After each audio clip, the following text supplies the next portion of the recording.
هذا الدعاء احفظوه اكتبوه نقوله ونكرره حتى تحفظوه. انشروا هذا المقطع وكل من ينشره فله أجره. النبي صلى الله عليه وسلم يقول: الدال على الخير كفاعله. كل من يردد هذا الحديث فلك الأجر.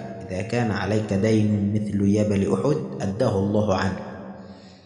يقول النبي صلى الله عليه وسلم بثقة لمعاذ: يا معاذ، لو كان عليك مثل جبل أحد دينا أداه الله عنك. يا معاذ، قل: اللهم مالك الملك، تؤتي الملك من تشاء وتنزع الملك ممن تشاء، تعز من تشاء وتذل من تشاء، بيدك الخير، إنك على كل شيء قدير.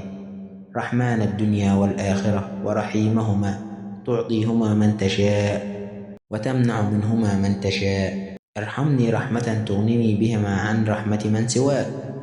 هذا الحديث أيها الإخوة حديث عظيم. من منا لم يمر بدين؟ من منا لم يمر بضيق؟ من منا لا يتمنى أن يوسع الله رزقه؟